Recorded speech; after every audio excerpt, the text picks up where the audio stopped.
Okay, so now we're going to start looking at how you can use some household plastic at home and to do some sort of making fabrics and sandwiching things in between plastic. Literally, you just need some plastic. So I've got some A4 Polly Pocket sleeves here. We've got plastic bags. We've got milk bottles.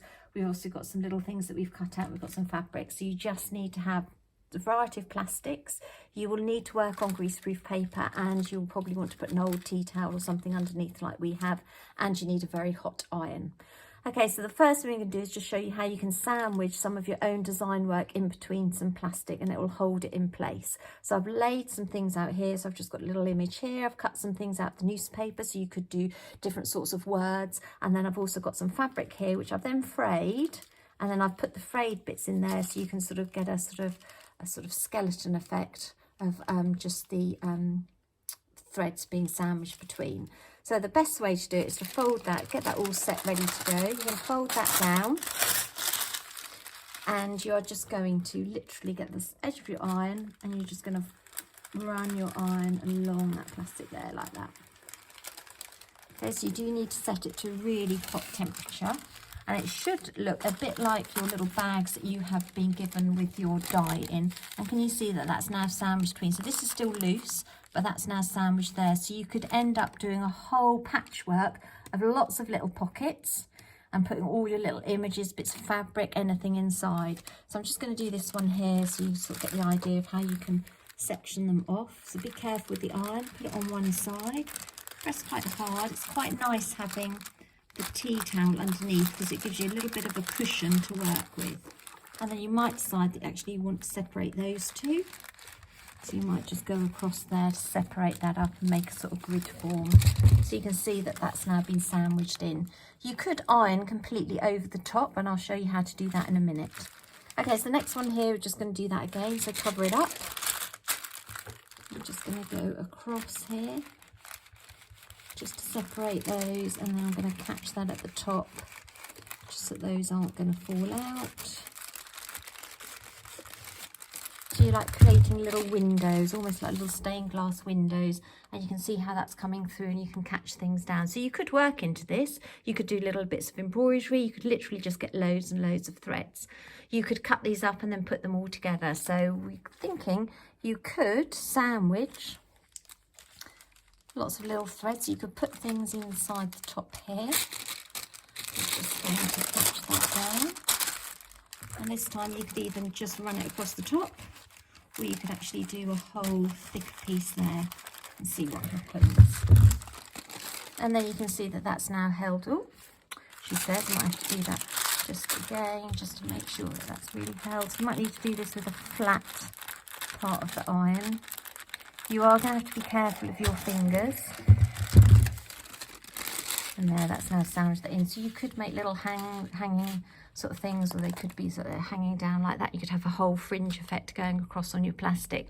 So this is quite good for you guys who are doing the recycling, the ocean, that sort of project. So we've got that there. You can also think about making your own sort of fabric. So if you're thinking about doing a bodice, you could do that with plastic, and that's literally just layering up loads and loads of different plastics. So we've got a whole variety here. So we've got some Polly Pockets here. I'm going to do it this way around. So just cut them into strips. That's doubled up. And if you overlay your colours, you can start to see you get little different effects there. So you could literally just start building it up like that. So you could start like that. Whoops, for this, you're probably going to iron the whole thing. And you'll sort of know it's stuck because you can sort of see that they're getting sandwiched together. You do not need to have the steam on. Let that cool, and then eventually you can see that that's now starting to hold together. I didn't press too hard and didn't leave it too long, so I've got quite a delicate sort of sticking together. And then you can add in even more things. So you could think about just scattering down a whole load of different types of plastic. This here is bottles, milk bottles. So it's quite thick plastic. This is just a plastic bag, sort of stuff that goes over food. So you can sandwich two plastics together. This is a red plastic bag. I think I'm going to cut that because I want this to... So we'll see. So just layer them up and just see what happens. put them underneath. You can really start to build up your layers. You could keep it to just one colour or two colours rather than having a whole concoction of colours. See what it looks like there? You're literally just going to iron and melt those together. Now, different plastics, thicknesses of plastics may melt at slightly different ways. Watch your hands. It's quite hot doing it with a steam iron. I'll just let that, sometimes they do stick, as you can see, to the grease proof. So just let it cool down, and as it cools, it will then eventually, you'll be able to just pull that away.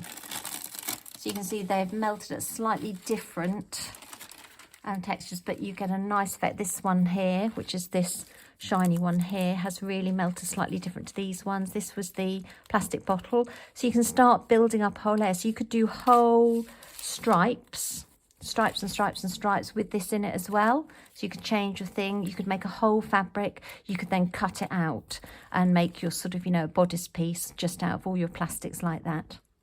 The other thing we were looking at is we didn't have any bubble wrap, but hopefully you can see on here we've just cut out a cartoon out of the paper and we've sandwiched that underneath bubble wrap, and you can hopefully see, you can just see the circles of the bubble wrap. So for some of you who are doing sort of the oceans or anything like that, it might be quite nice to use a bubble wrap because that's almost like fish scales or anything like that, so that's quite nice.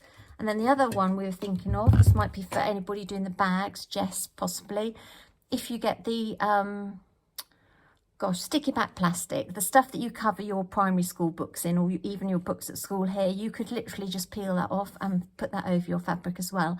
And that will give you the effect of sort of like an oilskin fabric. So if you're doing the bags, that might be you as well, Clara, you can get this sort of oilskin, so that makes it a bit more waterproof. So you're only trying to mimic and show from things that you've got at home how you can get these different effects, and that's great for in your sketchbook. So that's a quick little thing for how you can use an iron, some plastic, some fabric and a piece of grease proof.